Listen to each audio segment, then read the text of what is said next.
Welcome everybody to this session on explaining caste discrimination in Bangalore. We often think just a second, sorry about that. Welcome everybody to this session. We often think caste discrimination is something that is like a rural phenomenon, doesn't really happen in cities. And we pay attention to the topic only when an incident like, Hathras happens, or there is a topic of reservation in private companies, but really caste and caste violence, it's not about these isolated incidents, right? It's about the everyday reality of everybody in the city. And if one has not experienced this ourselves, and we tend to distance ourselves from this matter. After all, we are city people, we are cosmopolitan, we don't discriminate, do we? But discrimination is not something that is very explicit. Sometimes, we may think we don't give our domestic help a separate cutlery, so we are all fine. But it's not as simple as that. It's a nuance, it's a complicated topic, and it's important that everybody in the city, in society, understands this issue much better than we do now. Now, if you are from, let's say, a dominant caste or a privileged caste, the chances are that your understanding of caste is theoretical, not based on lived experiences. Perhaps from the social science textbooks, if you remember your NCERT textbooks, and it will talk about varnas, and it will say discrimination was illegal and a lot of protection to vulnerable communities. But it told us that caste was history. It was something that happened in the past, and it doesn't talk about what the current situation is. And I was reading this author called Sumit Chaturvedi, and he explains and the repercussions of this kind of narrative that our textbooks are creating. And it sounds like it is a concern. These issues are a concern of vulnerable communities, and upper castes are detached from this discourse. And we also see a lot of young people, especially from dominant castes, claiming castelessness, right? With denying the privilege. And end of the day, we're not really questioning the system itself or the role of dominant castes and perpetuating it. In addition, our ideas are also shaped by the media, right? Where news again is limited only when something major happens. Daily news really doesn't talk about caste as such. But we must understand, and there have been very good studies on this. There's a Oxfam News Laundry study recently. Newsrooms are not diverse, right? The surveys found that almost 90% of the leadership positions are by people from the upper caste. And very little of the coverage, about 5% of the articles in English newspapers, for example, were written by Dalits or Adivasis. Now, if there is not enough diversity in newsrooms, whose perspectives are we really reading or consuming? So the reality is, yes, in not just newsroom, but every sphere, we don't have enough diversity. Academia, IT, politics, municipal cleaning services. There is all this, segregated groups that we see in our cities. Now, for example, this recent Shakti campaign and talks about getting more women in public sphere, in politics. Aadhe hum, aadha hamara, right? And that's much more easier for some people to, it resonates, right? It makes sense, right? If the women form half the population, why shouldn't they be in half the positions? But it seems to be for some people to much harder to accept caste-based reservation. It's always assumed that reservation keeps merit away. But really what is merit, right? Is a first generation graduate who has overcome the lack of social and cultural capital and gets, let's say, 60%, less meritorious than somebody who's got 99% from somebody who has the right support system. And even more importantly, if diversity is, and there are studies which show that diversity is very important and beneficial to society at large, shouldn't representation be given more importance than just merit? Right? So I hope today's session will help us understand this issue better and encourage us to go out and seek more and learn more and become more sensitive and eventually lead to more inclusive cities. And I'm very happy and welcome you all, both from Citizen Matters and on behalf of IIM Bangalore Center for Public Policy, to this session. And I'd like to hand it over to my co-host, Deepak Malgan, who's a professor at IIMB. Over to you, Deepak. Thank you, Meera. My apologies to everybody. I'm actually, as I speak, self-isolating in my room. I'm running high temperature, and hopefully it'll all be all right. But that's why I'm not turning on my video. So I hope you will bear with me. Once again, welcome to all of you on behalf of IIM Bangalore and the Center for Public Policy. I also thank Meera for actually doing all the heavy lifting around this session. I also want to welcome all our distinguished panelists. We have Cynthia Stephen, Rajendran Prabhakar, Vijita Kumar, and Naveen Bharti, who would be speaking on different facets of how caste actually operates in the city in 2020 Bangalore. That's largely what we're going to be doing today. Meera has already actually set the agenda. I guess my task was to make the case for discussing caste in Bangalore 2020, but Meera has already done that quite ably. Let me sort of throw in a few numbers so that we set the context. I'm sure Naveen and Cynthia and others will be talking about this in great detail. In 2015, there was actually a census done in Bangalore by the government of Karnataka. And the numbers from that census indicate that in Bangalore in 2015, intercaste couples accounted for about 4% of all married couples in Bangalore. Right? So caste is alive and kicking. And inter-religion couples were slightly more than 4%. Right? So intercaste and inter-religion couples put together are under 8% in Bangalore. So 92% of all marriages in Bangalore circa 2015 happened within caste. Okay. All right. Let me throw at you some other number. About 95% of faculty members at IIM and IITs, I can obviously speak with more authority on IIMs. About 95% of faculty members at IIM are drawn from under 5% of India's very diverse society. Right? So just 5% of India's various social groups are represented on IIM faculty. And one needs to develop the right language to be describing this. Oftentimes, when caste is spoken of, when it is in the Bangalore context, for example, we talk about diversity, inclusion, so on and so forth. What we really have is what is best described as the great Indian apartheid. Right? We ought to be speaking about exclusion rather than inclusion. Right? We don't quite have the American minority inclusion problem as much as we have the South African majority exclusion problem.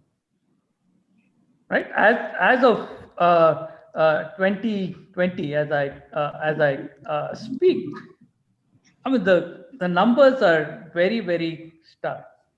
When Meera talked about media houses, but this is true. Pick corporate boards, pick corporate houses, pick academia, pick higher echelons of bureaucracy, higher echelons of army and other defense forces, not to mention the rank and file. When the body bags come back, they're obviously from a different strata of our society. So this is very real. This is a problem that is with us here and now.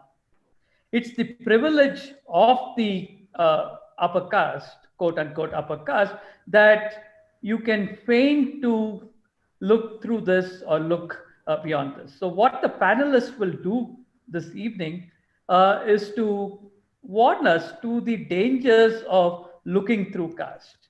I mean, in an urban context, in a modern institutional context, let's say the corporate sector or the modern university, why must we pay attention to something like this? I'll end by paraphrasing the great American novelist Toni Morrison. She said the very serious function of racism, and you can actually substitute racism for casteism here, the very serious function of racism is distraction. It keeps you from doing your work. It keeps you explaining over and over again your very reason for being, right? And hopefully our panelists will walk us through how this actually operates in circa 2020. uh, Thank you, and I hand it back to Meera. For the rest of the evening, I'm just going to be muted, and I'll be a mute spectator because that's pretty much all I can do this evening. Thank you very much. Thanks all of you for coming over. Thank you, Deepak. I'd like to now invite Cynthia Stephen to share her note. Cynthia is an independent media professional. She's a social policy analyst and a commentator on gender development and social inclusion and justice. Over to Cynthia. Thank you so much, Meera, and thank you, Deepak, for that very apt sort of setting the context. It's really interesting to know why we are talking about this issue on this platform at this particular time. I think it was just like it happened a few years ago. The Rohit Vemula incident, his death and the surrounding issues that happened, institutional issues that happened, really raised a storm of questions, of protest, of response from the government at an institutional level, particularly in higher institutions, educational institutions. And it brought about a lot of churning in those fields. And I think now the response from the students would have snowballed very greatly, but for very strong, repression of the protests and other, structural things that happen to diffuse those energies. And today, it is in the context or the background of the Hathras gang rape that we are talking about this. But remember, after Hathras happened, 18 other cases also happened within the next week, within the next few days. But the Hathras incident is like a kind of it's like a shorthand, if you like, for what has happened. Just like when we talk about Nirbhaya, it means the lack of safety for women in public spaces, and how the the violent experiences that women have to face in society. There, the caste angle was not very great. But I think in this case, the Hathras case, everyone knows that it was a caste incident. But we had someone as well known and as someone as a professional, if you like to use that word, as Pallavi Ghosh, who said, why do we bring caste into this? It's not a caste matter. It could have happened to any woman. And so a lot of my young friends, young women, Dalit women friends, like Kiruba Munswami and, Christina Dhanraj, Divya, these people all said they were tired of answering this question, how is it a caste issue? For someone, it's just, it hits you in the face. For someone, it's a genuine question. There's ignorance behind it. In some cases, it's just a rhetorical question to tire you out. So it's a part of this whole, superstructure of caste. For instance, the usage of language, when mostly people use the term upper and lower. And we've been for many, many years talking about the need to change that and say dominant and oppressed, because even Ambedkar himself used the word depressed classes. Yeah, of course, the depressed classes in that context didn't mean only the Dalits, but also a number of the other excluded communities, which continue to be excluded in very many real ways, like the OBCs, the MBCs, and so on. But so there is an issue of language. There is an issue of acceptance, and willingly blinding yourself to what is caste. And so we said, no, I have Dalit friends. My best friend is a Dalit. This is very routine, routine. My class teacher was Dalit.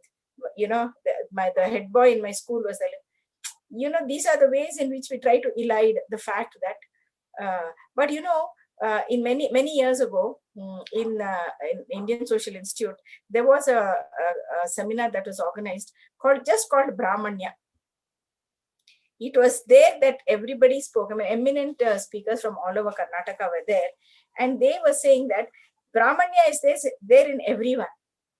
So I also realized, when you grow up, you're growing up without any sensitivity at one level. Even though, I mean, I have a very interesting personal story about how I did not know I had Dalit ancestry. It's not that all my ancestors were Dalits. I have a mixed ancestry, but I was routinely passed over in a series of 4 high-level interviews at a point when I was looking to get back into work after having my children. And I attended, and I was looking for like director level postings, and I did pretty well in all the interviews. But in a series of 4, I was rejected. And in the last one that happened, I heard someone mention the word Dalit, not at the time of the interview or after it, but when I was handing in my application, my CV for the interview. Then this is some years ago, so the soft copy and all that was still not there. I had to go and give it in person. So I was giving it, and then they looked at it, and then they said, "You know what? We don't talk about Dalit in this institution." And I said, "From where is that coming? Why did that happen?" But anyway, when I did really well in that interview, and I was almost sure to have got that post, but it didn't happen. So when I found that another girl from a very privileged caste and family got the job, whereas this was a very, very grounded grassroots type of job, for which I had the exact qualifications, experience and abilities and the seniority. This girl didn't have all that. She had just 1 year or 2 years of experience, but she got it. So I'm saying, what could be the reason for this? Is it that people are perceiving me as Dalit? And it is that took me on a journey of questioning my family background, asking questions of my elders. And it took me quite some time to unearth the fact that at first I thought all my 4 grandparents were Dalit. They were not. On either side, I had one grandparent who was Dalit and one who was not. And but my family has been at pains. This is 3 generations, 4 generations ago. My dad's family converted 4 generations ago. My mom's family converted 3 generations ago. But not a word did they breathe about any of this to us. So it's also a huge emotional burden on them to keep the fact that we belong to a stigmatized background. And if people know about it, then we are likely to be, to be affected negatively. So they keep it from us at quite a tremendous personal, emotional cost, I would imagine. And my mother was a great storyteller and told us lovely stories about her childhood, but not a word was ever breathed about caste. You see? And so this is the norm. Most people who know their caste are probably not Dalit. If people say, I don't know my caste, chances are that they may be Dalit. And that is why their elders hide this fact from them. So I think this is one of the big points we need to understand. And so after that, I mean, imagine me from the daughter of an English teacher in the best schools in the country, and a geologist and engineer, and having studied in the best schools, considered to be very bright, very talented and all that, and had a good track record at work. But only because of this factor, I thought it was my dark skin. I thought it was because I'm a Christian. Cynthia means Christian name, so must be Christian. Maybe I was discriminated on religious grounds, on color grounds, on the fact that I'm South Indian. A lot of NGOs tend to be led by, a lot of sectors in this country, a lot of institutions are headed by privileged caste people and fair-skinned people. As the masses are not, the vast majority are not that. I thought it was all that, but no, it was not only that. Yes, Dalit. Why? Because of the combination that I was a dark-skinned South Indian Christian, And most probably they were Dalit, and they were right, and I didn't know about it. And that is this, that is thereby hangs the tail. You see, this is what I never tire of talking about. I always raise this at almost every platform because I'm talking to a new audience. So please forgive me if you've heard the story before, but it needs to be told. And this is our experience. So without your knowledge, you are facing discrimination. This is one of the big realities. And of course, the other one was, which I did not understand then, but now it makes sense, was that when I came back from Delhi after having studied in the Indian Institute of Mass Communication, and I applied for all the English language newspapers in Bangalore. There were several here, Indian Express, the Herald, the Hindu, then other, magazines. But nobody picked me up and gave me a chance, despite my capabilities and my training, the most prestigious institution in the country. Who knows? The only place that I got that option was City Tab, run by two Christian Malayalis. And I was just coming in as a freelancer and making a mark when they had to close that City tabloid down, which is a weekly tabloid, local tabloid. Some of the older people might remember it. So this is the way in which, systematically there are exclusions and you don't realize. And and it only happens, this kind of thing happens when you are competing on an equal footing with the privileged. This has to be clearly understood. There is the structural exclusion kicks in when you are at that level where you are competing on an equal footing with your peers are not Dalits, but the privileged. So with that, I'd like to, say thank you for this opportunity. I stand by and enjoy hearing the others. Thank you, Meera. Thank you. Thank you, Cynthia. So next, I'd like to invite Rajendran Prabhakar, who is a social activist. He works for social justice for the urban deprived and slum communities, especially on education, empowerment of children and women. He leads a community-based NGO called Marga. Over to you, sir. Thank you. Thank you, Meera, and the organizers for giving me an opportunity to discuss on this very important issue in the any urban space, and especially the Bangalore. So I've been raised in a slum in Koramangala. Koramangala, is a very big slum cluster. There are about 9,000 families at one stretch, wherein bifurcated into 6-7 slums there. See, initially I was understood slums as a factor of the government did not have funds to develop these areas. That's how I started thinking. Why slums exist after all? It is because the government doesn't have the necessary budget allocation to improve the slums. But I waited and saw that it is not the budget issue. It is the issue of governance. How governance is organized in our system, and especially in cities. So there is a caste in what is operating in the governance mechanism in terms of prioritizing the issues of people living in slums. There are about almost some 45 lakh people, as per the government statistics, 45 lakh of people living in urban 1,000 slums in Bangalore. So these 1,000 slums, and they all put together, all the land quantity is 2% of Bangalore's land mass. So 45% of the people living in 2% of the slum space. So this is one thing. The second thing is, what are these people, children are studying? What are the employment opportunities these children or the slum dwellers are engaged in? So if you look at that, it's all low paid jobs. They're all service related jobs in hotels, street vendors, car drivers, and other menial, the so-called menial jobs.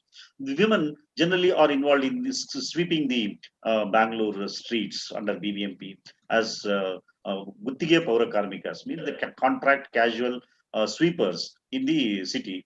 And all very interestingly, the one dominant caste which is contracting this whole sweeping contract in Bangalore, it become one caste. I was amazing that how it can become one caste people can organize all these sweeping contracts in the in Bangalore. So that is one dominant caste. I don't want to immediately name them, because some people may who will be part of this may get offended. But I want to bring the reality that one caste groups or called the contractors from one caste dominant caste groups handle the entire sweeping contract in Bangalore and BBMP area. And the other factor is that that the middle class and upper middle class people who knows slums are living in this situation. So slum is not something that fire that can be bundled and hidden in a city situation. So it's a reality. Everybody walks through and runs through that areas, and there's a silence from this the community, the middle class and the elite section. There's a silence about this existence of such a the segregated settlements called slums. And if you screen through these settlements, you find 70, 90, 95% of people living in slums are belong to scheduled castes and scheduled tribes, and few minorities, the converted minorities from these sections to other religions like Christianity, Muslims, and things like that. But 70 to 90%, it varies from slum to slum, but 70 to 90% of the people living in slums are belong to scheduled castes and scheduled tribes, and basically. So, and the middle class, the upper middle class, pretends as though this doesn't exist at all, because they have not raised it anywhere in their things. They have not raised it in issue either in their political discussions or anything, because it is not their cup of tea. They don't want to even represent it or even raise it, make it an issue out of it. So the existence of slums itself is a clear indication of existence of caste in Bangalore, in any urban space. That's one thing. The second thing is the governance mechanism. So the governance is actually, again, it's not that we cannot see we only see black and white of governance, that okay, all people, government are casteless, religiousless, very constitutional. They are very, driven by the idea of justice and what is written in the constitution. It's not so. But there is an unanimity, unsaid unanimity, or it's not a declared unanimity, but there is a unanimity in the entire section of people, both in the political class or in the governance class, the bureaucracy, that these underprivileged or segregated settlements of slums to be left for decades and decades to lurch in the same level. I will only give one example of Anandapuram slum in Mysore Road. And this slums there is there for last 100 years. Believe it or not. Now they are facing the threat of eviction after 100 years of existence. Anandapuram slums, opposite to Vinayaka Theatre in Mysore Road. And there are several such slums. So, the Dalit or the caste issue in cities are that we don't want to engage with. But there is again in the dominant caste mindset is, why to talk about caste? There are so many other important issues. So raising the issue of caste itself is termed as casteist. Why are bringing caste issue here? We are all living like brothers and sisters. We are all working together. In fact, I have a lot of Dalit friends. I have got a lot of Muslim friends. I have got a lot of Christian friends. Why you bring Dalit issue, caste issue? So today we see that raising of caste issue in city is important, because the issues of equity and equality still remains an unsettled issue, and that's the reason why we have to bring caste dimension, caste discussion, and caste discourse to the fore. And that way, a lot of people understand it is taken for granted. The privileges, whatever they are having, it is taken for granted. They think that okay, it's after all, I did my work, and I from this section, my forefathers worked hard. My forefathers made this property, and I got educated, and I worked hard and earned all these things. So I'm rightly enjoying these privileges. So this is the mindset of most of the people. And they see that why to waste time in discussing caste. So That way, there is a cultural pathology, because the anybody is driven by their knowledge and cultural traditions, customs and cultural traditions. So the knowledge what they get from the school and the education has not challenged their mindset. So the institution of modernity, the education, has not informed them about this medieval segregation of society, including cities. So this cultural path, because Ambedkar says it is not fault of the people. It is a culture that informs them to be discriminative, to be to see things in such a way, through that lens of lower and upper, related to the birth of the persons. So that way, this cultural pathology or this mindset of looking people lower and upper and greater by birth is something related to their culture, and if you stretch beyond a point, it is the religion. So we can't shy away to discuss these things. We have to discuss it, because if you are going to respect the constitution, and if you look at the type of development that what we had in last 1 decade in this country, it is time that at least the people who live in democracy, equity, justice, social justice, have to discuss that caste has not waned away. Is not away from even urban cities, as some people want to project it. So the caste is a reality in the day-to-day lives of people, and we have to transcend this by engaging in active caste and implementing the different measures pronounced by the constitution. So thank you for this opportunity. I'll be great to engage with questions and other discussions. Thank you, Rajendran. I'd like to now invite Vijeta. Vijeta is a teacher and writer. She's written about films, books, food, and classroom experiences of being a Dalit teacher. Over to Vijeta. Hi, thank you. Thank you for calling me here. Am I audible enough? Okay, all right. I'd like to begin with the word that Deepak sir used from Toni Morrison's quote, where she says the function of race is distraction. And that is pretty much, at its best, the function of caste is really distraction. And it's at its worst, it's life-threatening. I'm interested in what it means, although, to be a Dalit in the city. The Dalit as an artist, the Dalit as a writer, the Dalit as a musician, the Dalit as a teacher, and some such. And this is because, as Cynthia ma'am pointed out, very often you're not aware of the discrimination that happens to you.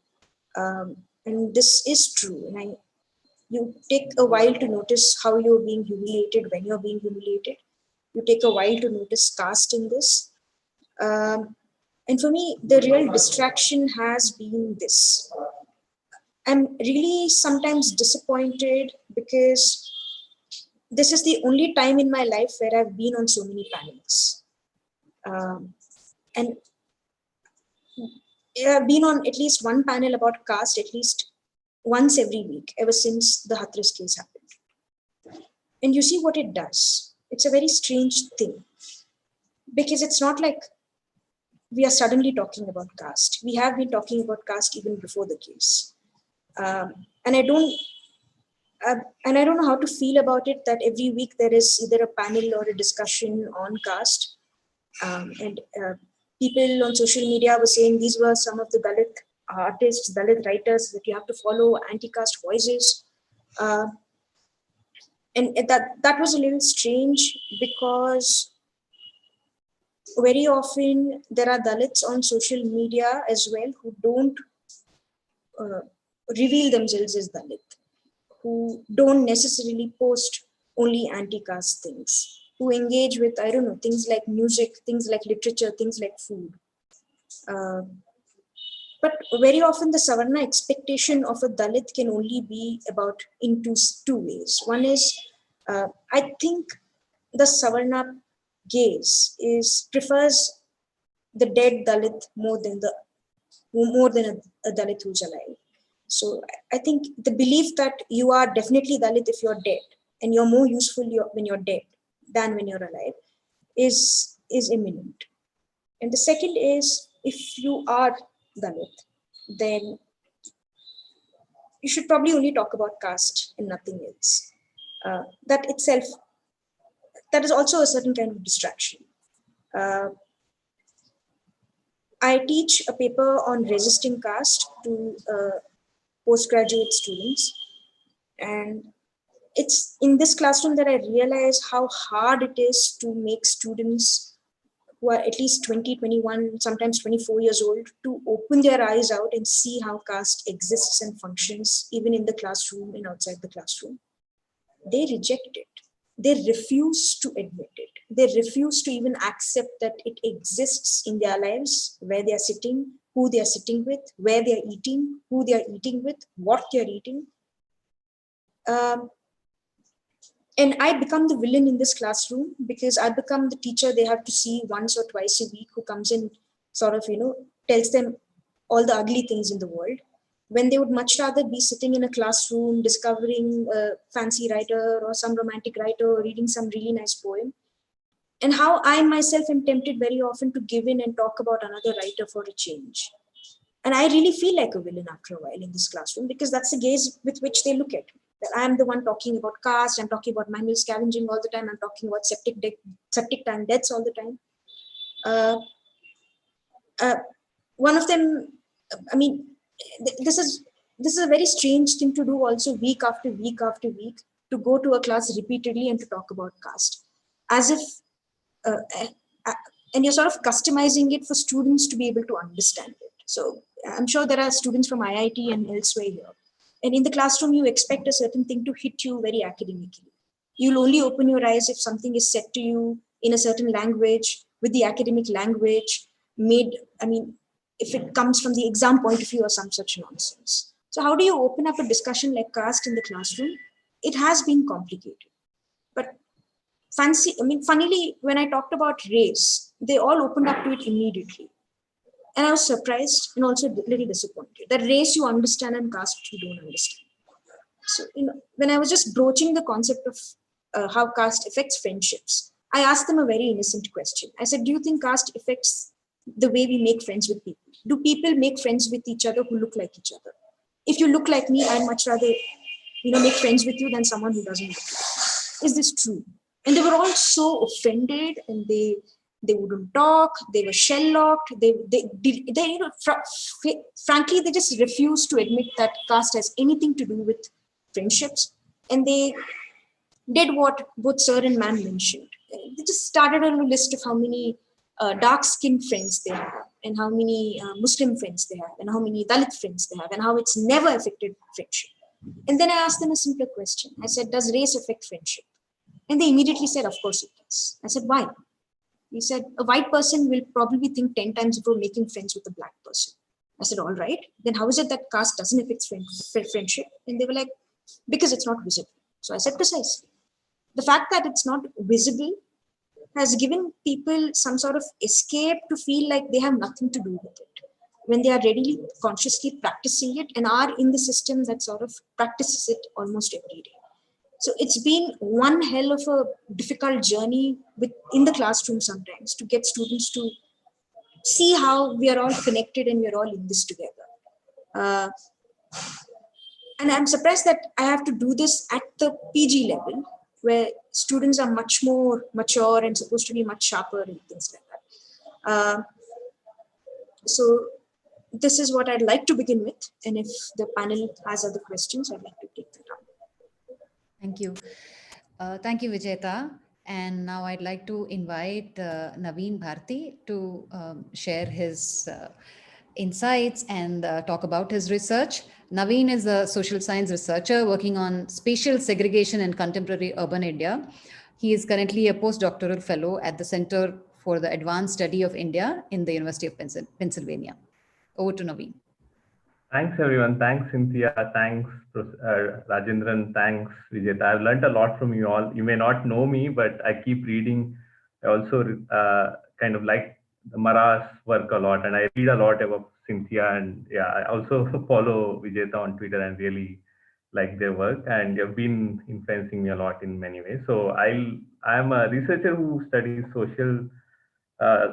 spatial segregation in urban India. So I'll present you some numbers on Bangalore, how Dalits and Adivasis are sort of live in segregated spaces in Bangalore, and most of it is true for most of urban India too.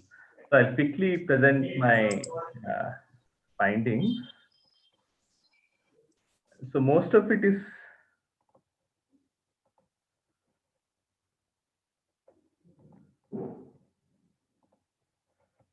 hope everyone can see my screen. So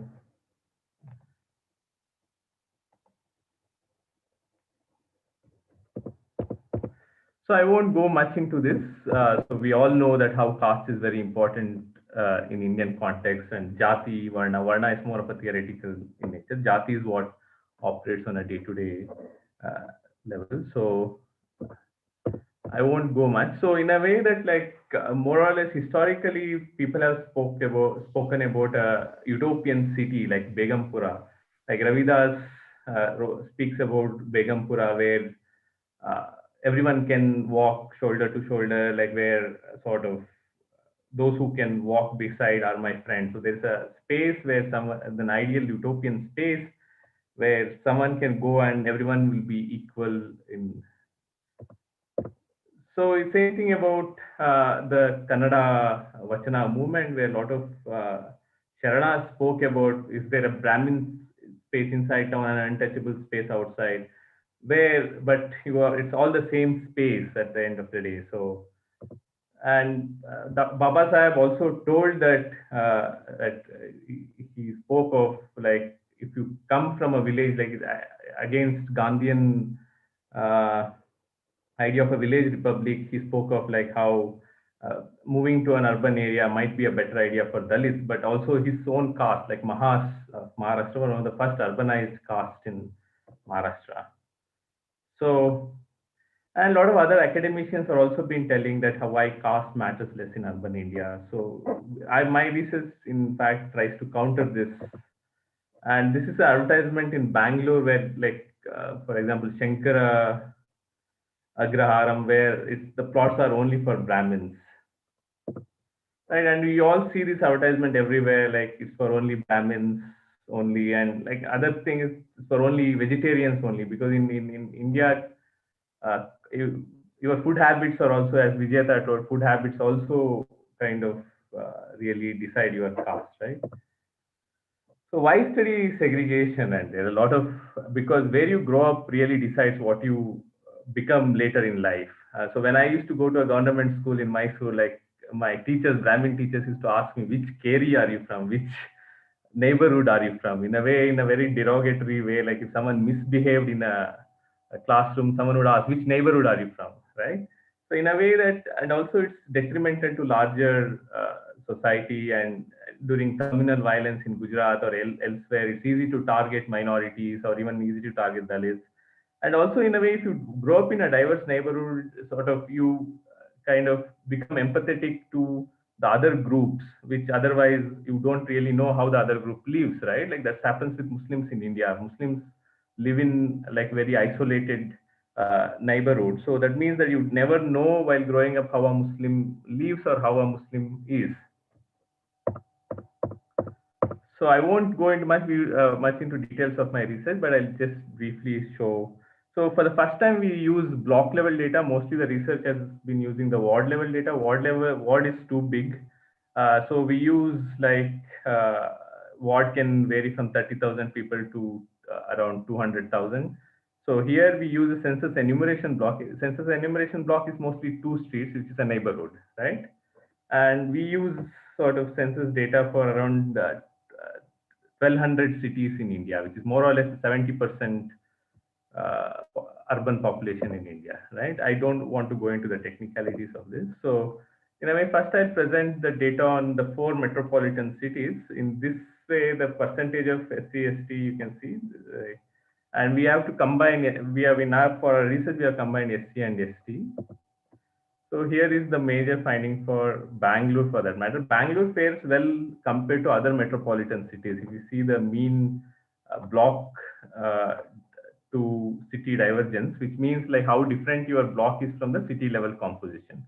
If you take that, Bangalore is 0.51, but like if you see Kolkata for that matter, the most supposedly the communist capital. So if you see Kolkata, like around, I'll show you the graph. So Kolkata is the most segregated of all the metropolitan cities.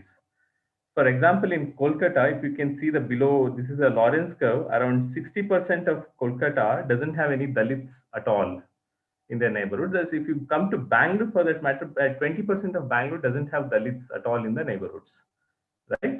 But same, the 40% of Mumbai's neighborhood doesn't have Dalits. So this is for different cities. And for example, if you go to the Gujarat cities, it's the segregation is very stark. Like 60% of Ahmedabad doesn't have any Dalits, and the like remaining like 90% of the Dalits are in only 10% of Ahmedabad's neighborhood. So another major question is like if you this might be like if you live in a bigger city, you experience like you live in a more diverse neighborhood, but if you live in a smaller city, you might live in a much more where similar caste people live around you in a smaller city, but it's not true at all. If you see, this is for the data for, as I told you, like 1,235 cities.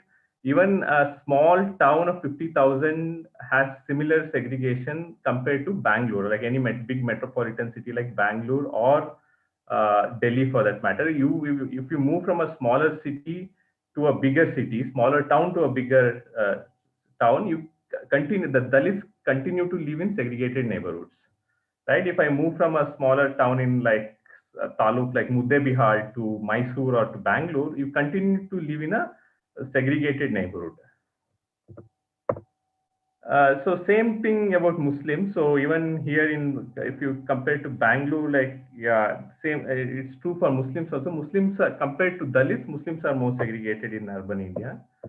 So let me come to. I'll show you some maps on Bangalore. So this is one of pictures in Electronic City, where like the modern liberal globalized economy is staying with next to slums, where the economic goods or the riches from the liberalization need not really reach the lowest of the caste hierarchy. So this is Bangalore. So more or less this shows how Bangalore has developed over the years.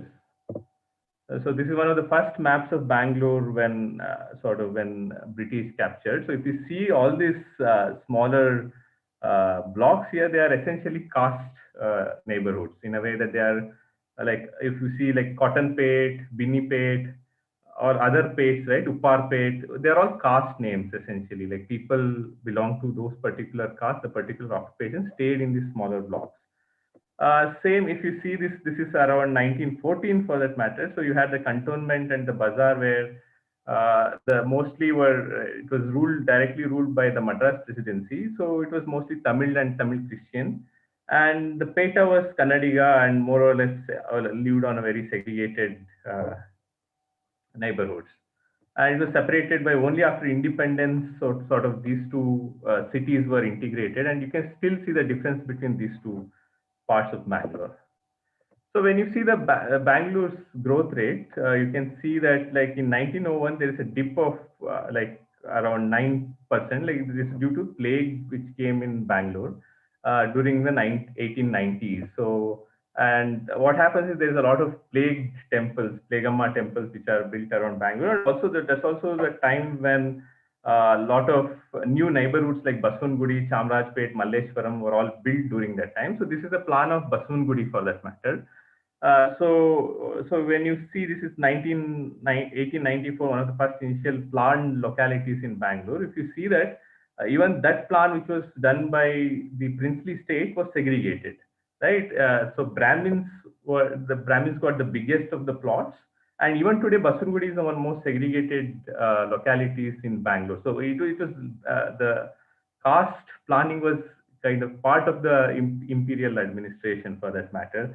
So you can see these belong to the Lingayats, Nagarsas and Vaishyas. Even today, if you go to these places, you can see the chowtries which belong to the particular caste there, and Muslims there. So, and this is sort of, I'll show Baswangudi of today. I have maps of Baswangudi of today. It's not very similar. It means to say that like over like 120 years of nothing much has changed with respect to residential segregation. So this is in sort of in the Noel gist is one of another in the 1950s this 1950s Bangalore. You can see Baswangudi has less than 0%, around 1% of Dalits in the neighborhood, and you can see the other depressed castes are sort of concentrated in one major chunk of Bangalore. Similarly, a percentage of Brahmins in that particular area is more than 50%, right? So yeah, more like we know this is like Bangalore from 2001 to 2011, Bangalore grew of around 40%. Almost it added a population of Chennai into it. So it was very. So these are the various directions Bangalore has grown. For example, this is the like you see the south. Here, this is more the electronic city, the Pina industrial area, and towards other, and this is towards airport, right? And to make this, like we tried to visualize segregation in Bangalore. So what we did was we digitized block level maps, which took us a lot, like around 3 months. So essentially, every block you see, every polygon you see is a small neighborhood, like 2 streets, is more or less like 500 to 600 people. This is another, we had to join 198 of these maps to get the whole map of Bangalore. So this is what it is. So you can see the percentage of SC/ST in these neighborhoods, and the bigger thicker lines are the ward boundaries, and the smaller lines are the block boundaries, right? I'll zoom in here. So this is like a random, I've blown up a random part of Bangalore. So if you can see here, unlike what happens in American cities where segregation happens in a very different way, here like your upper caste neighborhood and a lower caste, sorry to use that, the non-Dalit caste and Dalit caste can live next to each other but never interact with each other. For example, if you see this neighborhood for that matter, this ward for that matter, can also have like a big chunk of houses with no Dalits, but a small part in the same ward can mostly have Dalits in the neighborhood. So this is another map. So you can see that like slums and upper caste neighborhoods or the non-Dalit neighborhoods can be next to each other, but still not interact with each other, right? So in a way that when you speak of diversity at a ward level, you can see that the ward level is diverse, but essentially, but if you go into the neighborhood or into the ward, you can see a very posh Kormangla, like a lot of millionaires staying in the same neighborhood. But like the next door, you see slums where only Dalits and Adivasis live. Similarly, other parts of Bangalore, all the blue parts doesn't have any Dalits, more or less. The blue part doesn't have any Dalits at all. The red parts are mostly Dalit in nature. So more or less, like you can see, for all you know, this might be a big brigade towers or any big major builder locality, but next to them is a normal slum. But this is very different from like what happens in an American city, right? For example, in Boston, the whole there's a bigger chunk of neighborhoods where it's completely African American or Latin American, but in India it's a very different way. The segregation happens in a very different sense. So you can see this is like a major development here happening here, a real estate development happening. Next to it is a slum, but they never interact with each other, right? This is in Bangalore. So in a way that you see a globalized, this is a global school, and this is Sarkari Kannada medium school, and I'm sure that the children here and here never interact with each other. So in a way that even though at the overall level you may see there is some sort of a diversity at a ward level, but people don't really interact with each other. So this is a couple of few photos like what Cynthia told, like how in like Dalits and Dalit Christians all live together in a sort of though their social experiences are same, and also they all live in similar slums and similar neighborhoods. Few pictures from a survey which IIMB students carried out in 2015. The little red square here is essentially Basungudi. So even now you see there are no Dalits today. This is like exactly at 2011 census. So you have like 0 Dalits in Basungudi. I mean, more or less 0, yeah. The same thing, like the overall colored parts are less than 10% SC/ST combined. So if you live in one of these like blue chunks, you will never come across what is to be a Dalit or who is a Dalit, how does a Dalit, what is his experience, or our experience for that matter. You can live in these parts and never like know what it is to be someone from an oppressed caste, right? So this is more like this end, the western end is the eastern end is mostly the white field and other parts. And also another argument is like the globalization has not really blurred the caste distinctions. Even the newer localities for that which are coming up in like Electronic City or like Whitefield or anything, they're also very highly segregated for that matter. The same thing happens with religion. So more or less these parts have only one religion for that matter, right? More like not exactly, but intuitively it's like only one religion in all the colored parts of Bangalore. And same thing, if more or less 2 religions, these colored parts have only like more or less like intuitively 2 religions.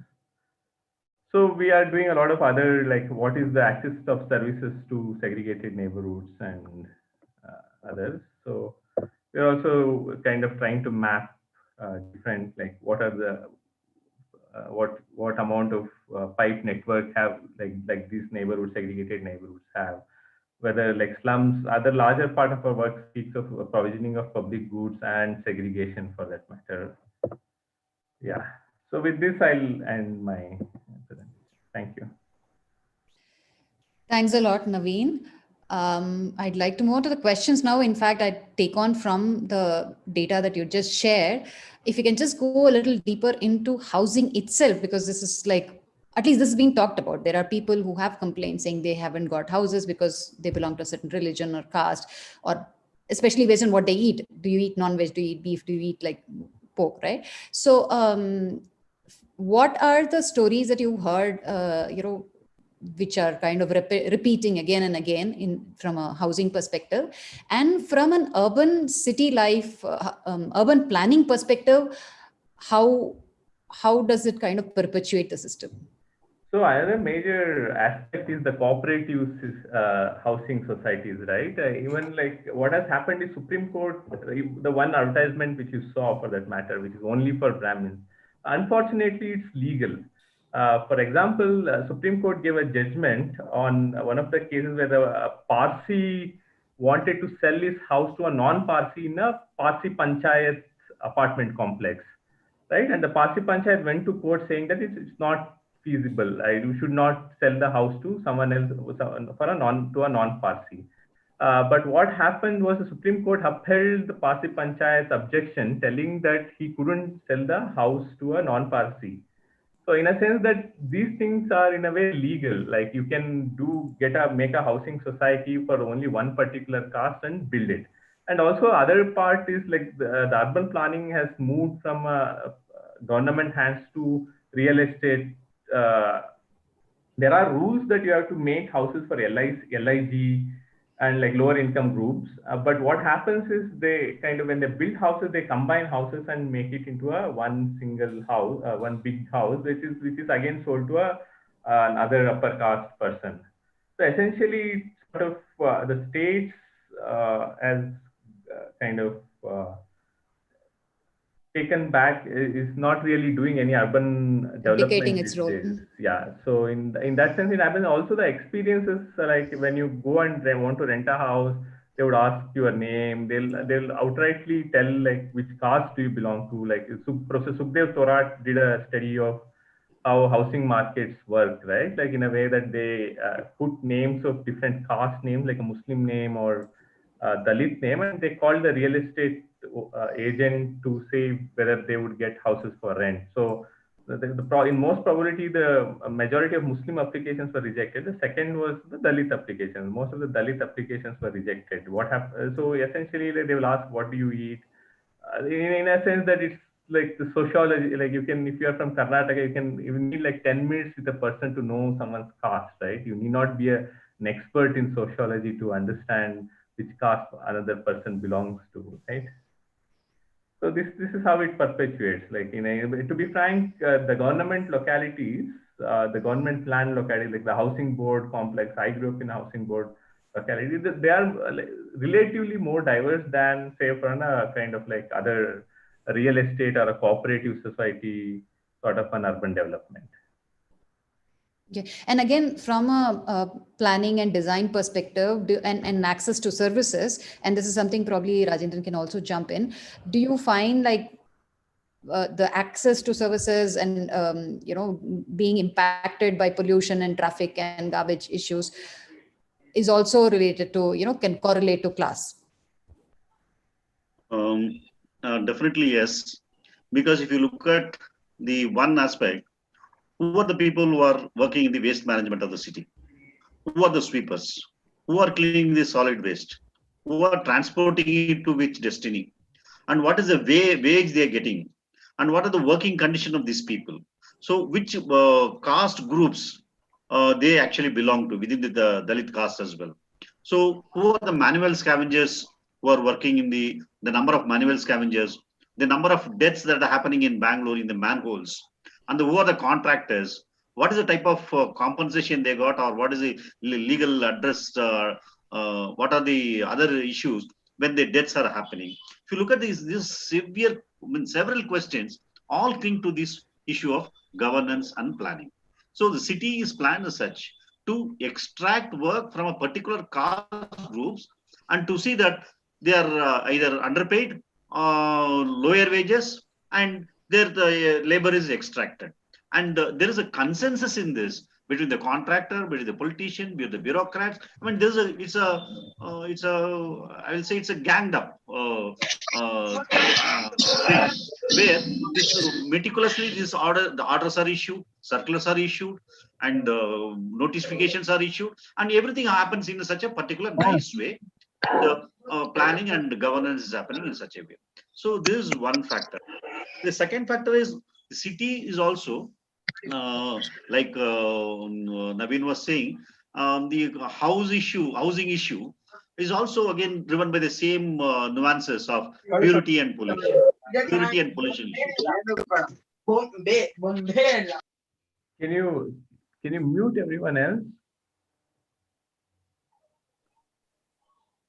Yeah, the same concerns of purity and pollution drives the Bangalore or any cosmopolitan city also. So that's why there is some self righteousness in people saying that they are far better than the others. So they are eligible for privileges, and that's how you see that slums, for example, slums there are slum board which are building houses for the poor. And what is the size they are allocating? 15 by 20. So 15 by 20 is the plot allocated, not plot, housing space. Because nowadays, for the last 20 years, they have stopped giving plots and housing sites to the in the slums. They have only given the verticalized accommodation for the slum dwellers. And there, they are giving only 15 by 20 so can a family live in 15 by 20 accommodation? So what concerns, what standards, what rules, and what consideration this 15 by 20 is finalized. And most of the houses that are built under these projects are low quality, with no basic amenities, with multi-story building to 5, 6, 7 floors, and no basic amenities there. And we have seen all these vertically built housing accommodations are in such a worse condition, they cannot live after 4 or 5 years, and they will start crumbling.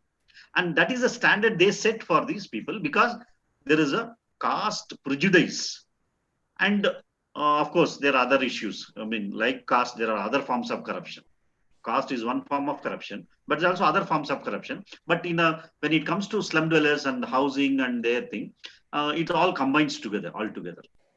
Rajendran, if I can just add one more question to this itself, which is how do you link this to election, the role of caste in election? This is one of the questions, and how much of both from the the political party side as well as from a voter side, how much of preferences happens based on caste? Meera, thank you for bringing this dimension, because the caste issue in the urban space also demean the citizenship of Dalits who are living in the segregated urban settlements.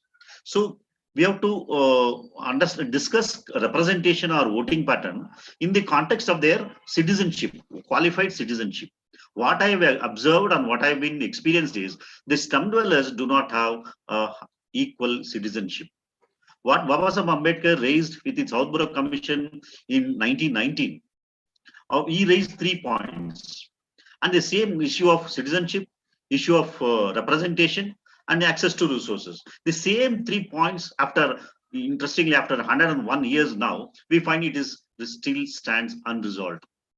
And that way, the voting pattern actually, we cannot blame the people, the community, for not because their citizenship is manipulated, the representation is also manipulated. And people, because of their education, because of their political consciousness, because of other things, and the experience of politics, and still they don't believe that their representation can actually make a role. Their voting can evolve a separate representation for them is still an evolved concept among slum dwellers. So it has been sold, it has been bought, it has been manipulated, and it has been, you create a situation where the slum dwellers are driven to vote a particular party in a concrete situations. So that way, the conscientization level, the conscious level, the self-awareness level is so low that they are not able to evolve a representation through their citizenship and voting pattern. So, just to add to Rajendran, so other point which we don't ask is how do the dominant caste vote, for that matter. Like, for example, Baswantagudi has been a safe seat for all the so-called clean politicians who only come from one particular caste, right? Mostly it's been represented by Brahmins. The Baswantagudi Assembly constituency historically has been represented by Brahmins. Why do you say so? Like, do you think that Brahmins don't vote along caste lines? They do. So essentially, this word vote bank or anything has been used derogatorily for other castes, the other Shudra caste, to sort of kind of, as he told, to belittle their citizenship in a sense. But essentially, the other castes, like other castes, also vote along caste line. Even Brahmins vote along caste line. So yeah. Thanks, Naveen.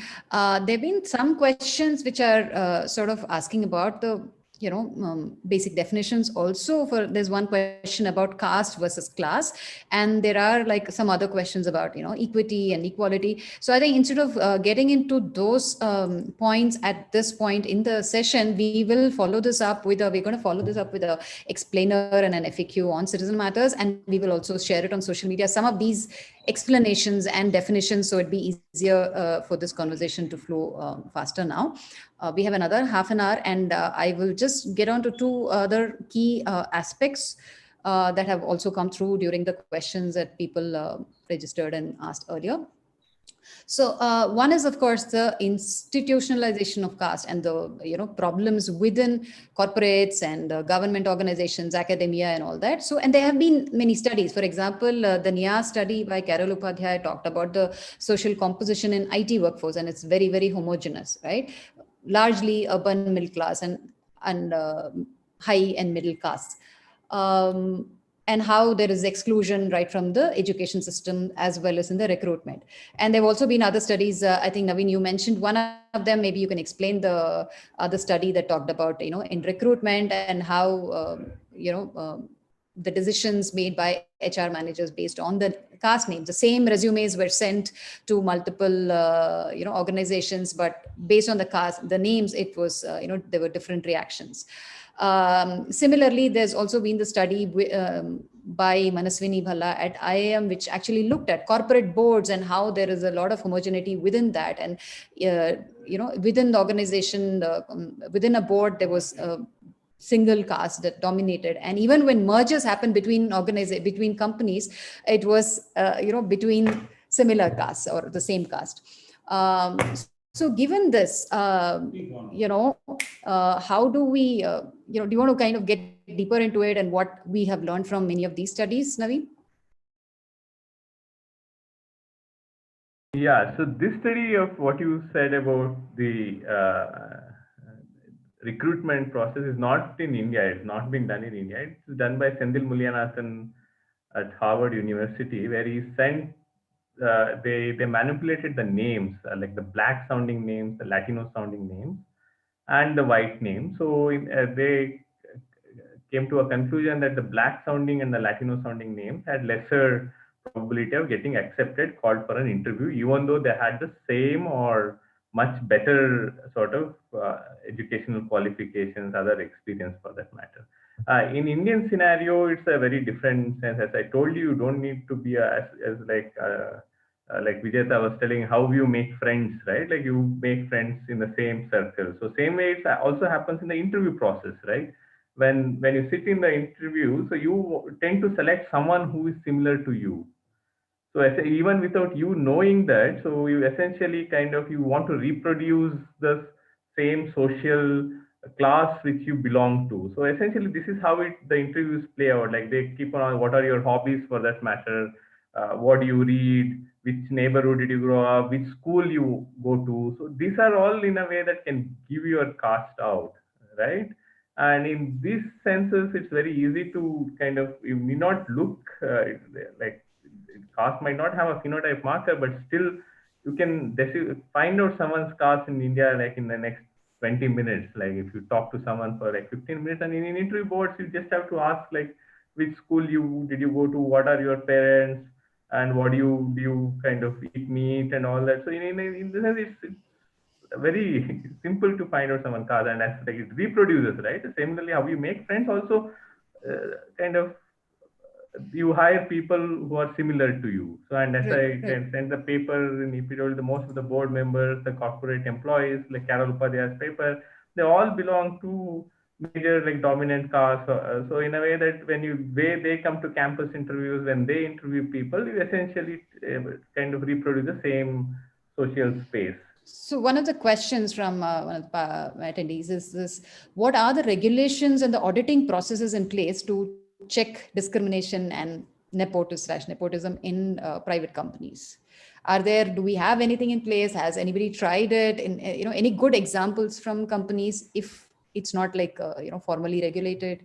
As far as I know, meaning there's like, unlike in US, it's illegal to discriminate based on like the same thing. If you know that California, like how the Cisco case is happening, it's illegal and it's criminal to discriminate based on your race, gender, and other markers. But in India, in this sense, there is no sort of kind of, unless people come out and write about it, there is no legal, unless of course the SC/ST Atrocity Act. So no, but like how many of the corporate employees really use that, unless like, and a lot of discrimination is not really out on your face. It's like it can happen behind your appraisal, kind of how they give your appraisal, and it's sort of, and the overall the way they kind of speak of affirmative action for it, it's a very condescending sense. Like the whole concept of merit is very problematic in that sense. When speak of all this, there is no sort of institutional mechanism. For example, Facebook,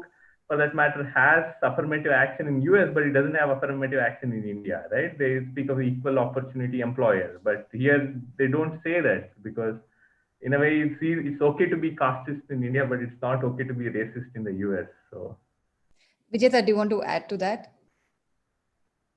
Yeah, I mean, I found it fascinating that Naveen sir showed us that map, and the bit about Baswangudi having only 1% of Dalits is very fascinating to me, because I live in Baswangudi and I could be probably one among the 1%. And it is true, we are surrounded by Savarna Brahmins left, right, and center. And I wouldn't even want to say Savarna Brahmins, definitely Brahmins left, right, and towards right, left, in front of a house, behind a house. And my favorite Baswangudi story is, and I've repeated this very, very often, and I'm sorry, but if if I'm on the panel at 7 months, I mean, for 3 months continuously, this repetition is bound to happen. So please bear with me if you heard this before. So it's a story of when we first came here to Baswangudi, and our Brahmin neighbor started stealing our milk packets. I don't know why. So she started stealing milk packets. And then one day she noticed that my brother wasn't wearing the sacred thread. And automatically from the next day onwards, our milk packets were not stolen. They were she just stayed away from them, and then she stayed away from us. I found this very funny, this incident, simply because her this idea that even the milk packets are now contaminated because they belong to a Dalit family, sort of saved our milk packets in some sense. What I want to sort of add about the caste and race bit is this.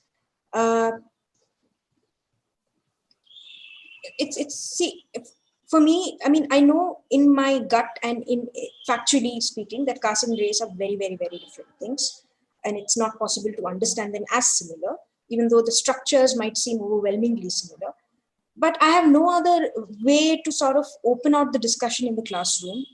And now it's sort of become customary that before talking about caste, I talk about race to sort of make students see how these things exist and are practiced.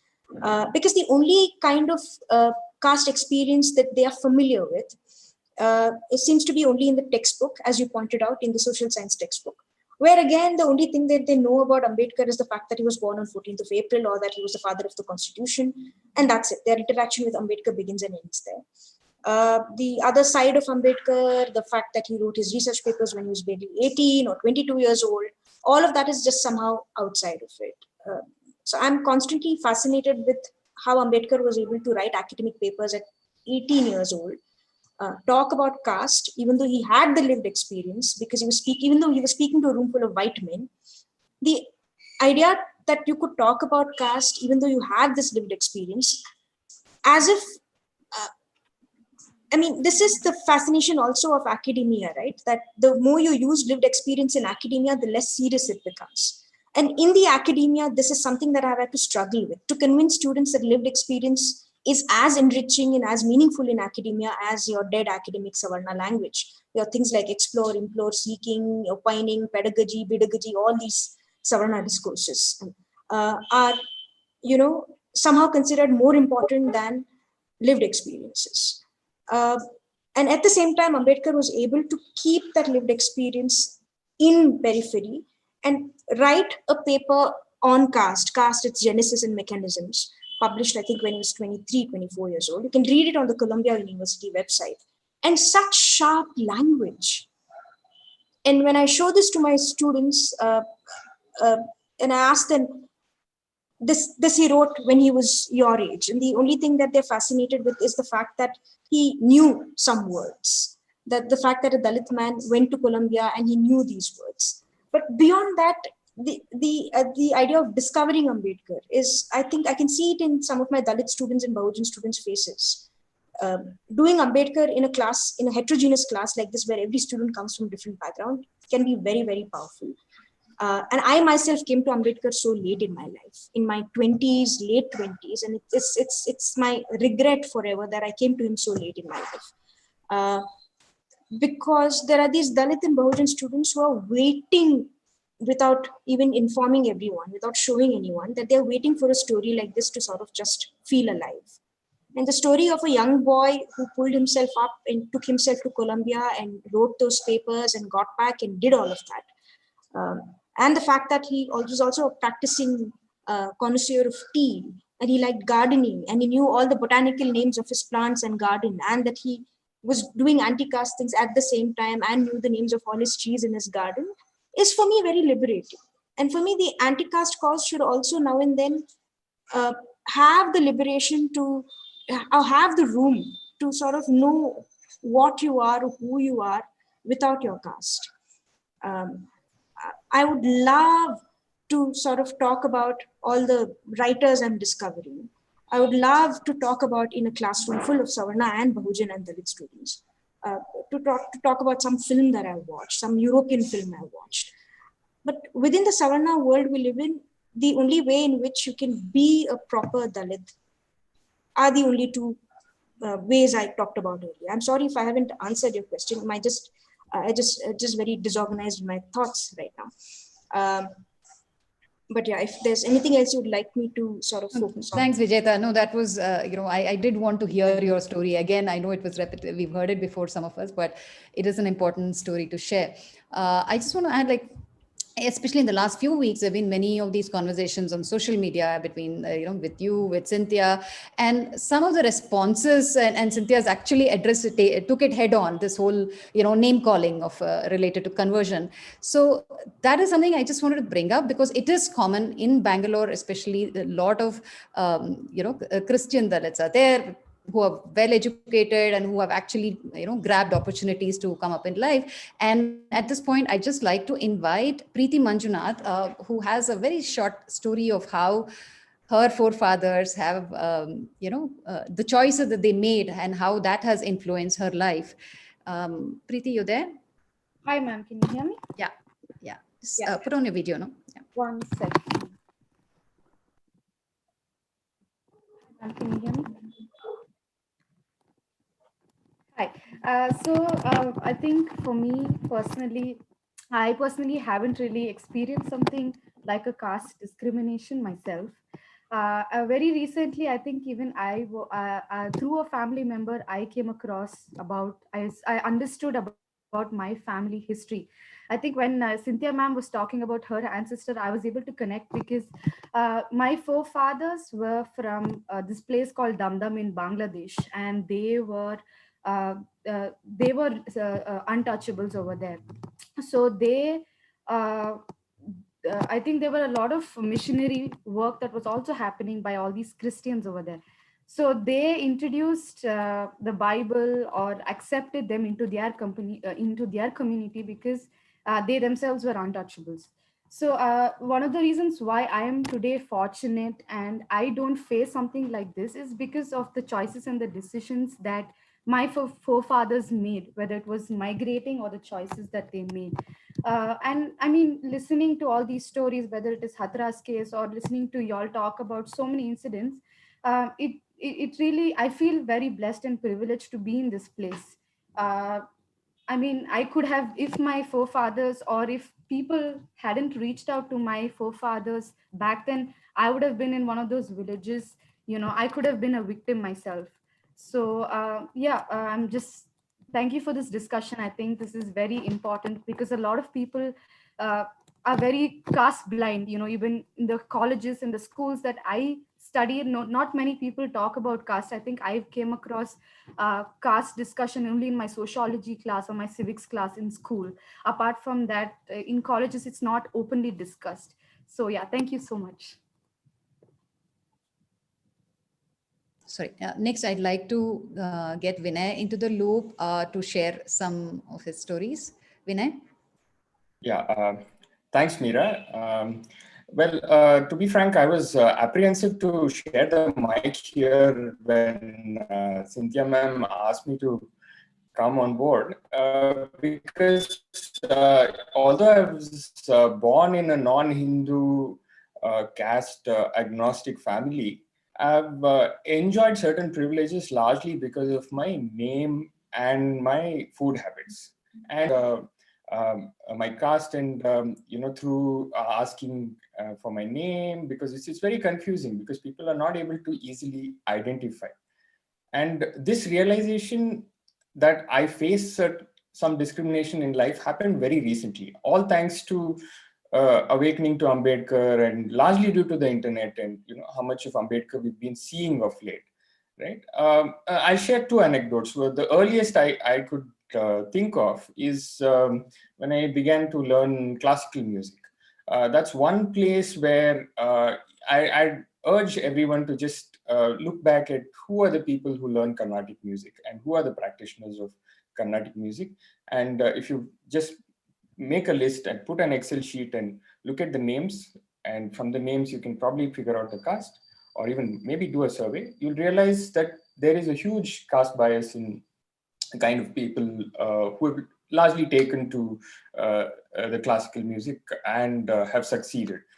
MS Subbulakshmi may be an outlier, but largely that.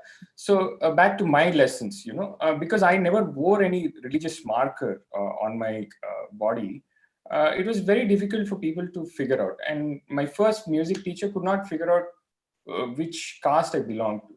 Right? And when I saw that my peers were getting special treatment because they wore religious markers when they came to class, I didn't know what to wear, because I never, nobody in my, in 3 generations of my family had learned classical music. I was the first person trying to learn Carnatic music. And around that time, my voice was cracking, and I found it really hard to sing. But most of my peers were also going through the same difficulties, but they were extended certain privileges, because later I came to know, I overheard my teacher say that, it has to be, you should come from a certain pedigree, or it should be in your DNA for you to learn music. So you're not destined to learn this. And she told my mom that, this guy is incapable, so you might as well get him to do something else rather than learn to sing. I was utterly disappointed because, of course, but later, I was at that age, I really didn't understand what is caste or this kind of discrimination. And I came to I came to accept the fact that, okay, maybe I'm not born to learn music, because I can't sing so well as the other people. Yeah, that is how caste affected me. That is the earliest anecdote I can think of. And the most recent one was while interviewing for a job at a very prestigious research organization in Bangalore. It's one of those, I don't want to take the name here, but yeah, the most prestigious scientific institution you can think of in our vicinity. And while interviewing for the job, the researcher was very keen on understanding, firstly, my name, my father's name.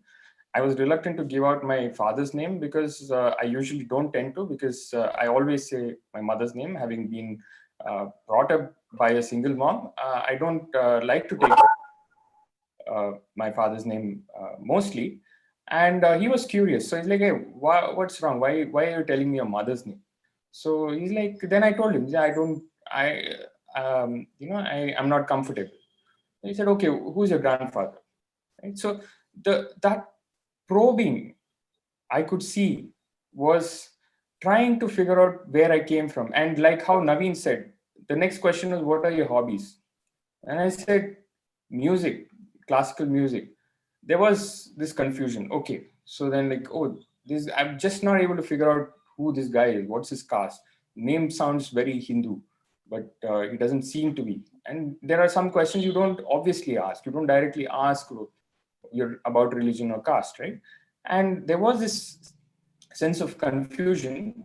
And later I figured out that a person who had referred me told me that after I got the rejection, that this researcher called the person who had referred me to find out my lineage and my pedigree. And they felt that people of a certain pedigree generally enjoy this intellectual DNA, if you can say so, right? So that is the perception that certain skills, like say your skills in math or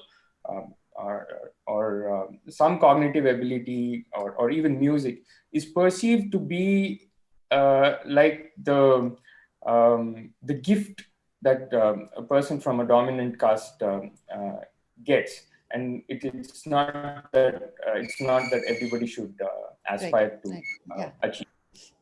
Thanks a lot, Vinay.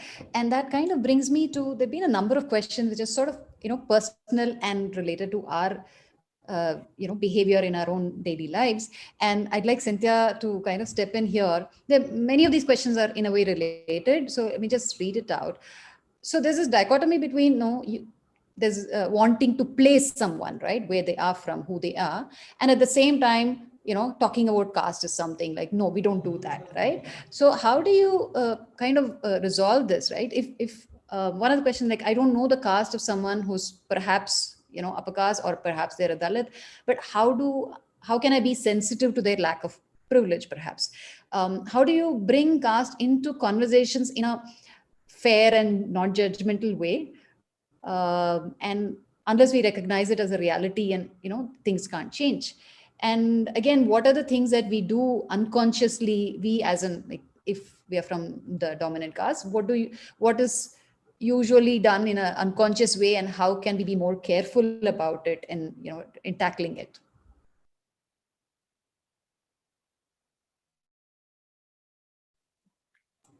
Actually, I really don't know how to answer in a. There's this unspoken sense of entitlement that people who have privilege have, and I would like to say, I'll bring it straight to the cut to the chase, if you like, and talk about the issue. Whenever you talk caste, the issue of reservations comes up. And I think that is a very clear sense which one gets of how the privileged feel entitled to access to education. And so I think, so the merit see, there's one person on YouTube who's going on asking this question, talking about reservations. I said, I'll take it up, but he kept making point after point after point. But at least at UG, there should be no reservations, because till you come to UG, it's okay. After that, there should be no reservation. The fact is, if you look at the numbers of people who drop out of school, even basic education, primary school, middle school, high school, secondary, the Dalits and tribals, Adivasis, are the largest number. So the ones who filter through the system and finally reach those levels tend to be from a very small minority. And so whereas almost everyone from a privileged section is able to make it to college. So no, people are not equal even when they come to PG. And not only that, once they get to PG, believe me, I've been working on this question for at least 15, 20 years. And the kind of exclusion and the kind of discrimination that our higher education institutes mete out to people from first generation families who make it to, imagine the credit to the student from a first generation. Parents are illiterate or under, maybe high school, not even high school, but maybe just barely literate. They've made it into university or professional education. What is the merit of that student compared to someone whose great grandfather was also an educated and literate person? Who has more merit? What is this meritocracy about? The meritocracy basically is the entitlement that people from privileged backgrounds claim. And in fact, it has clear caste entitlement. If you look at the article, I referred to it in chat.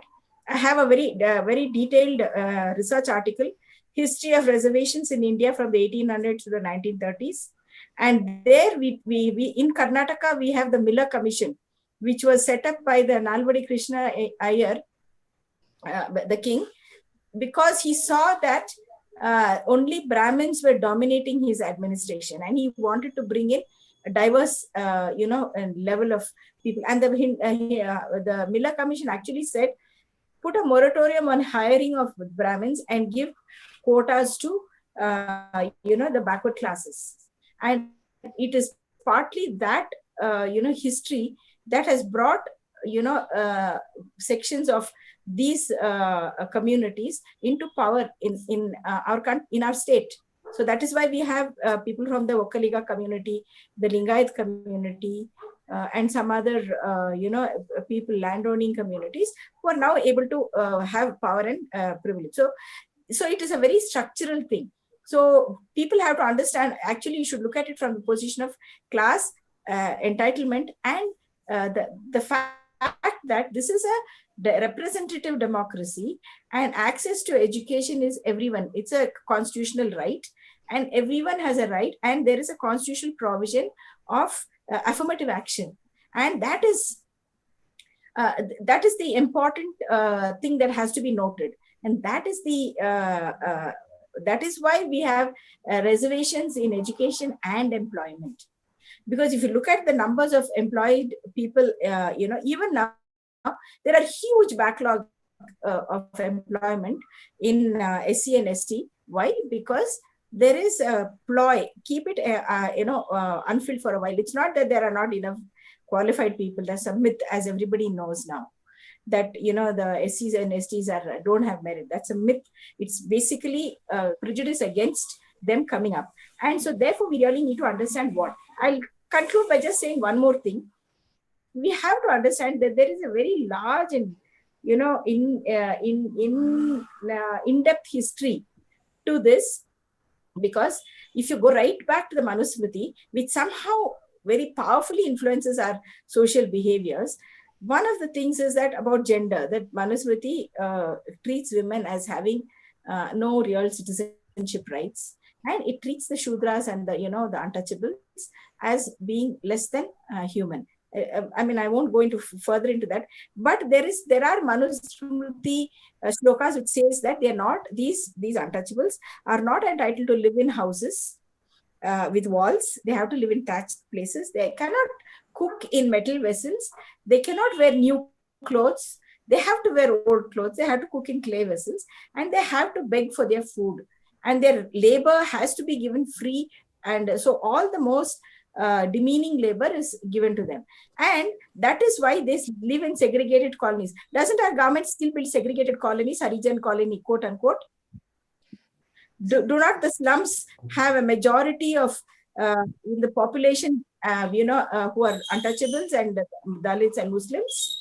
So right to the present day, these influential factors continue to influence us and deny us basic dignity and the necessities of human life, even though they are constitutionally mandated. And this has to be underscored, because we live in an equal, under an equal constitution. But the access to those entitlements, constitutional entitlements, are denied to us because of the feeling that the privileged feel that they are entitled to. And that is why they are always, the demeaning work is done by them. So in this context only we have to understand. Thank you. Thanks, Cynthia. And I think we should address this question of creamy layer, right? And it invariably comes up in any conversation on this caste. And like, I know this person whose father was a very rich IAS officer, and they still claim they came through reservation, etc. etc. Would any of the panelists like to address this question? Can one be rich and claim the Dalit identity, etc.? So, yeah, it's an open question. If anybody would like to take that. Since I'm on the subject, I'd like to do that. Go ahead. Because it continues exactly with what I was saying, and that is that when you talk about the creamy layer, why is it only that the creamy layer matter is applied to Dalits or the backward classes? If it's quite okay if someone someone whose father is an engineer gets into engineering college. It's okay if a person whose father is a doctor gets into becomes a doctor, or someone in the IAS, their children become IAS officers. But why is it an issue if one generation becomes comes into the middle class? Why should the rest be excluded? Is the question. The question, I just want to talk about Payal Tadvi. Payal Tadvi was a postgraduate doctor who was from a Muslim and a tribal community. But she was a doctor. Did that protect her from being dragged to death by her colleagues? No. So that is why I'm saying that this sense of entitlement that is in people's minds, that is what prompts this thing about creamy layer. Only give them so much and no more. They're not entitled to anything more. We are the ones who are being robbed by it. So this, I don't want to turn the question on its head and say, why is the creamy layer applied only to those who are upwardly mobile, who have been kept out of entitlements and education for generations? Whereas people who have been having access to privilege and education for generations, it's not that is the sin. It is because of the sense of privilege and entitlement. So we need to underscore this. And so any attempt to talk about merit is, I would just say that it's a classist and casteist assertion. Thank you. I might add to that. I just had one small point to add to Cynthia ma'am's point. So this, what she said was absolutely right. This idea about creamy layer as if they somehow exist in Dalits, in the Dalit communities, as if, so in class, this again obviously comes up. Every time we talk about caste, the only way people can talk about it is in reservation format. So the student wanted to know why is it that the seats that are given to Dalits? So it's in the language they also use, no? That you give seats to Dalits. I mean, as if it's charity or something, as if it's not something that they deserve, as if it's not something that they've acquired on their own merit or whatever. So when you give seats to Dalits, he says, at least make sure you give it to Dalits who are hardworking and who deserve it, not Dalits who can afford to come in fancy cars to college, and so they take away what is ours. And I was tired of talking about this all the time. So I just told him, fine, I will take care. He said, let's assume that there are 5% of Dalits in the college right now. Even that is too high a number, but let's assume that there are 5% of Dalits in the college who you think are, I'll make sure that each of them that I pick, I'll handpick and make sure that they are all talented. Can you take care of the 95% of these so-called smart, meritorious Savarna students? All 95% equally meritorious, not even one should be slacking or lazy. If you can take care of 95%, I'll take care of 90%. But this idea that reservation is something where you take away what is yours and give it to someone else needs to go. Which brings me to the earlier question that you were asking, how do you acknowledge your someone else's underprivileged? I think it's by acknowledging your own privilege. I don't think it's possible to look at, there's no modem of sorts that you can plug in and say, how is one Dalit or Brahmin? So how do I need to modify my behavior? So the only way to sort of understand that is by thinking about all the things you've been able to get away in life because you are from the dominant caste. What have you been able to get away with? What have you been able to get easy access to? Because not all of us are same. Right. And what do you say is required to be an ally, right? I don't know what that word means anymore. Because it's like one of these words on Twitter these days, toxic, cancel, blah, blah, blah, blah, blah. I don't know what it means anymore. I think even before someone wants to be an ally, they should probably do all the labor of reading up, making sure that they set a syllabus for themselves, read Ambedkar, read every one possible, and then come to us and say, okay, now what? Thanks. So I think we're running out of time, but let's actually end on a positive note. Let's talk about what needs to be done, what sort of interventions have worked, what could be solutions, and and I'd like to request others to mute themselves.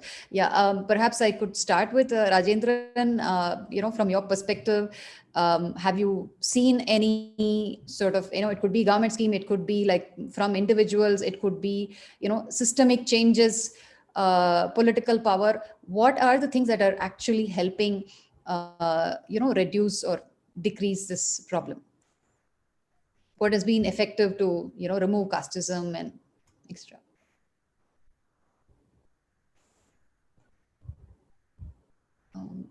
Has Rajendran, I think I can't see him.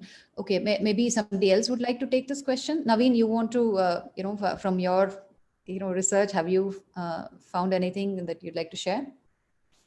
I don't have any solution as such. If I knew the solution, I kind of, from 2000 years, people have been trying to find something to do with this. Of course, from Basava to Baba Sahib, everyone have fought and just got tired. So I have no kind of single solution as such, but we all have to be aware, and we all have to fight personally and even at a political level.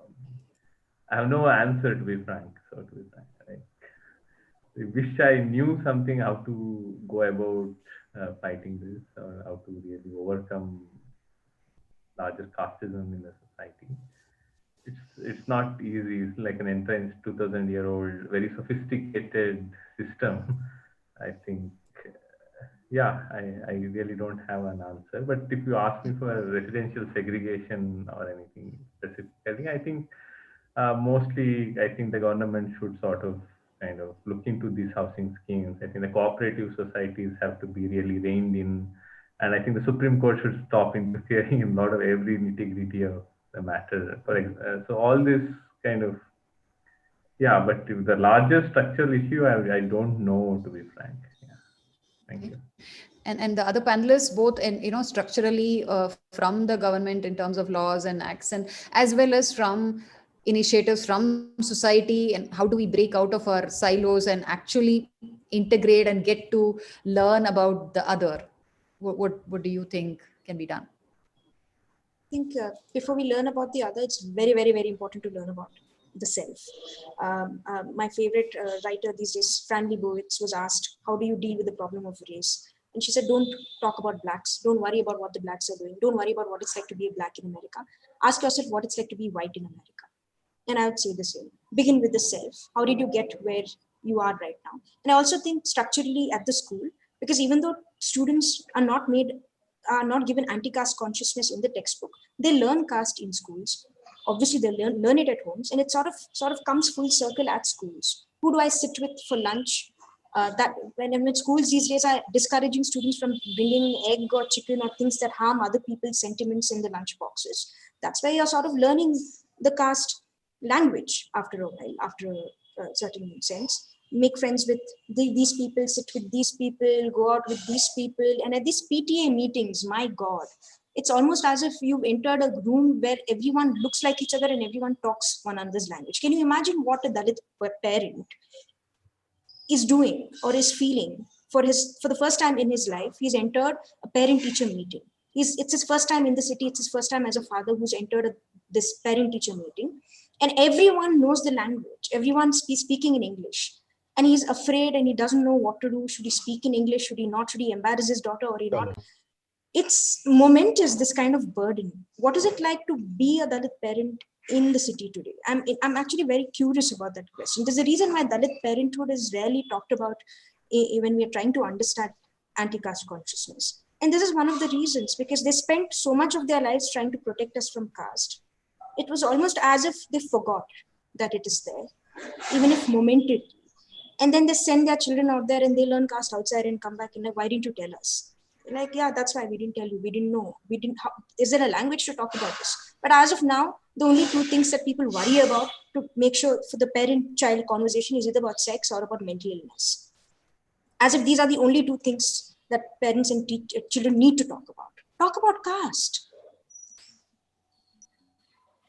Thanks, Vijayta. Cynthia, you want to end with this? Yes. I think there is just a very simple thing that can counter that, and that is just turn to the Constitution. The Constitution of India is an admirable document which has all the right values for a modern, a conscious, modern, and forward-looking ethos in this country. And so we have equality, practice equality, teach that to the children. And when you're talking about entitlements, give the entitlements to those who have it. And if people are struggling for their entitlements because the system is denying it to them, support those who are raising their voices for their rights. Why should only the Dalits and the Adivasis only have to fight their own battles? It's your fight as well, because you're a citizen of the country, and development of the country is to everybody's benefit. Why should women have to fight their own battles by themselves? Why don't men join the battles? The gender wars are only fought with women on one side and men on the other. Why don't men? Doesn't it matter to women that their mothers, sisters, daughters, cousins, friends are respected or are safe in the society? Why do we think and live in silos? So the only solution is constitutional values, constitutional entitlements to be respected, and everyone, there has to be a citizenship experience in which rights and entitlements are especially, catered to for the have-nots. I think without that paradigm, we cannot go forward. Thank you. Yeah. Thank you, Cynthia. And I think this has to come from, right from childhood, from in our families, in our schools, in our, organizations where we work. If we can address all of this, and we need to really start learning much more and accepting this, acknowledging the issue, and then only we'll be able to figure out what next to do. So thank you everybody for joining this wonderful panel, and I hope the audience appreciates what you heard from the panelists, and I hope you got a lot of insight. And we will follow this up with articles, as well as this will be available on YouTube and all that. So thanks everybody. We didn't, I think there are a few questions we weren't able to take, but we will take this up in post the session, both on social media and as well as the articles. Thank you everybody.